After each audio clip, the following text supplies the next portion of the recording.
everybody, Sean from Movie Assault here, and it's time once again for another movie review.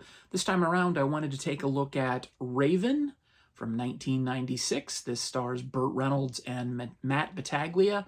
I picked this up at Hamilton Book for $4.95. Figured I would give it a watch and a review. This is the front of the Blu-ray, and this is the back. And I'll read the plot summary and then I'll give you my review. The plot summary on the back of the Blu-ray says, Academy Award nominee Burt Reynolds is the leader of the elite mercenary team Raven on a deadly mission to obtain a powerful Soviet satellite decoder.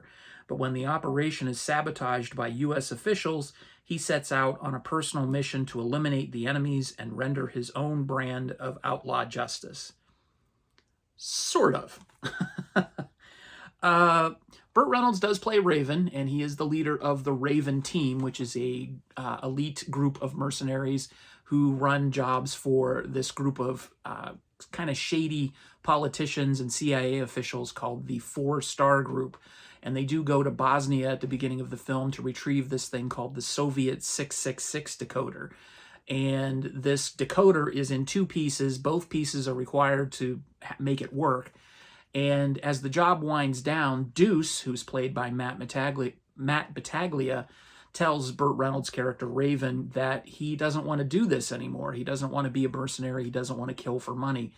And Burt Reynolds has his own plans for getting out of things. He wants to steal this decoder because he knows the 4-Star Group wants to sell it to the Iranians. So he offers Deuce a chance to go into business with him and make millions of dollars selling this decoder. Well, Raven has one piece of the decoder, Deuce has the other, and as they argue, their helicopter crashes and both are presumed dead. Of course, they're not, or the movie would be over. A year later, we see Deuce is still alive, but he has given himself a new identity in California. He's living with his fiancée, and all seems well. Well, then Raven comes sniffing around, wanting to find that other piece of the decoder because he's still determined to get his money for selling this thing on the black market. The 4-Star Group is also looking for the decoder because they have an Iranian customer who's still wanting it and who has paid big money for it. So we've got this collision course happening. Deuce is being pursued by Raven. Raven is being pursued by the 4-Star Group. And then, sort of to make his point, Raven starts killing members of the 4-Star Group. It's not a very complicated plot. It's hard to explain, but not very complicated. It also doesn't make a lot of sense. The one thing that makes this movie worth watching is the performance of Burt Reynolds. Clearly, he's at sort of the bottom of the barrel of his career by starring in something like this. This is a direct-to-video movie that really looks about one step above the production value of a Skinamax movie. In fact, all of the women in this movie, or at least most of them, take their clothes off for no real apparent reason. Not that that's a bad thing, but it really it sort of sticks out like a sore thumb because this movie does look like a softcore porn film the way it is filmed. The action is really sort of subpar. All of the other actors are sort of B-list actors. The ersatz hero of this film, Deuce, who goes under this assumed name of Martin Grant, I believe is the name he goes under. He's supposed to be the hero of the film, and he couldn't act his way out of a wet paper bag. He's terrible. He delivers his lines like he just learned them 2 seconds before he was on camera. And so if he's the hero, Burt Reynolds is the villain, and he's having a hell of a lot of fun as the villain. He can also act circles around anybody in this film, and I believe I read somewhere that he actually ad-libbed most of his lines because he didn't like the ones that were in the script. And I can see why, because everybody else who delivers their lines as written, every line hits with a thud. It's just a total clunker of a script.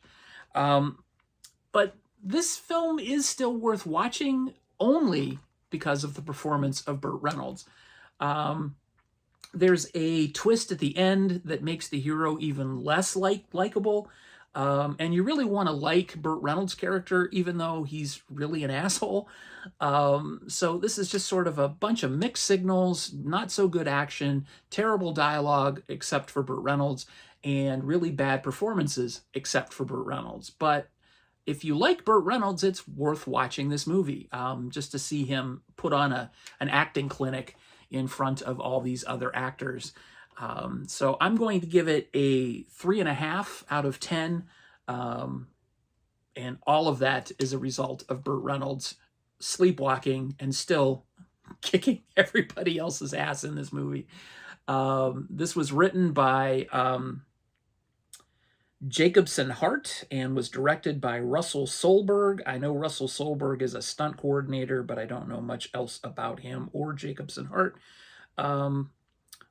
Yeah, Raven, not a good one. Avoid it, unless you like Burt Reynolds.